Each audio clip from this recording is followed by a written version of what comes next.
We hear it said over and over again, your voice matters. Yet how often we can feel we do not have much say in life. In the big and the little things that happen, it can seem that even when we try or put ourselves out there, that we are not enough to make a difference. Since it takes bravery to go outside what is comfortable and work for or take a stand for truth and change, it is integral to cultivate within ourselves the awareness that we are enough. We are enough to effect change for the good. Examples abound where individuals have used their voices, their choices, and their actions to contribute to a cause. This one is about the election of Viktor Yushchenko and is remarkable in testifying to the power of one human voice. I am paraphrasing the story for the sake of our lesson. In 2004, politician Viktor Yushchenko ran for the presidency of the Ukraine. The ruling party vehemently opposed him. Partway through the campaign, he was mysteriously poisoned. He is reported to have ingested a lethal amount of TCDD, a contaminant in Agent Orange. Pictures show us the disfigurement he suffered from the poisoning, but he recovered physically and was able to keep his candidacy alive. On the day of the election, Yushchenko was in the lead by a comfortable amount, but behind the scenes, fraud took place and the results were tampered with.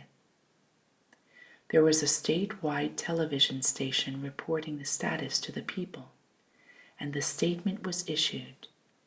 Ladies and gentlemen, we announce that the challenger Viktor Yushchenko has been decisively defeated. A woman by the name of Natalia was providing translation for the deaf community. She was pictured in the lower left corner of the screen.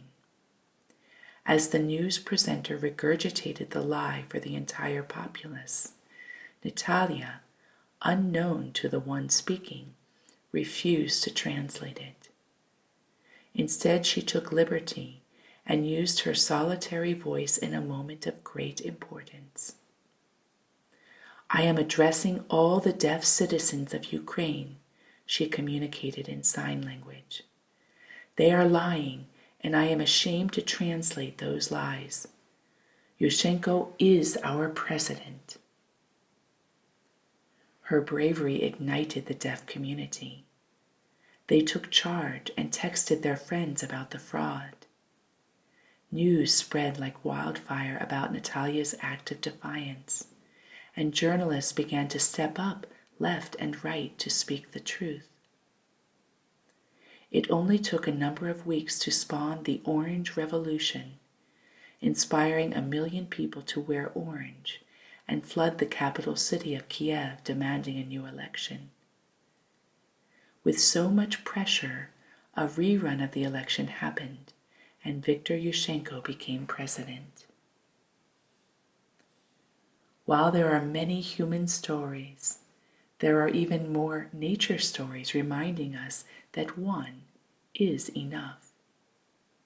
This sweet ancient story is one such account. It is a story of the heaviest snowflake. A mouse who was very wise asked a dove one day, "Excuse me, dear dove, can you tell me the weight of a snowflake?" He knew the answer, but just wanted to see what the dove would say. "Well," the quiet bird replied without much reflection, "I would say nothing more than nothing." "Ah," the eager mouse nodded with a glint in his eye. "In that case, I must tell you a marvelous story. Do you have time for a story?" The dove really liked the mouse's stories. They always got her thinking. The mouse continued. "It was about 6 months ago, and I was sitting on the branch of a fir tree very close to its trunk. This was before winter had set in. Well, it was just as if we were starting to have our winter.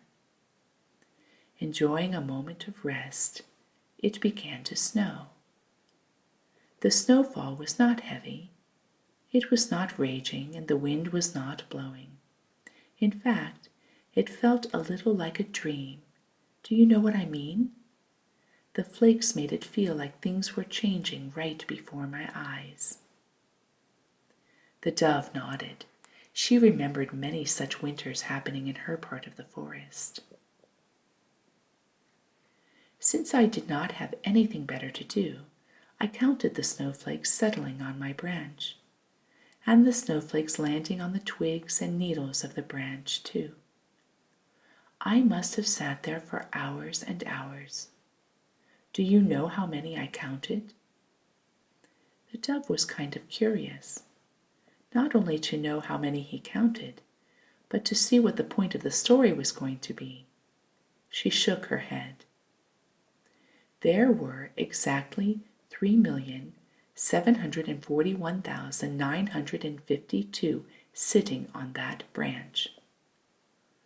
When the 3,741,953rd snowflake dropped onto the branch, nothing more than nothing, as you put so succinctly, my dear dove, the branch broke off.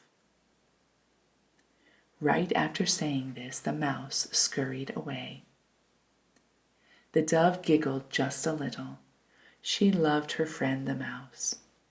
Finally she said to herself, "Perhaps there is only one person's voice lacking for peace to come to the world." She would have applied it to her creature friends, but they already knew what peace meant. Realizing we are enough.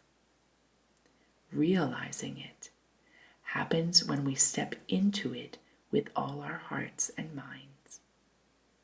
While we may say we are enough, we know it from the inside out when we live it without hesitation and with utmost bravery.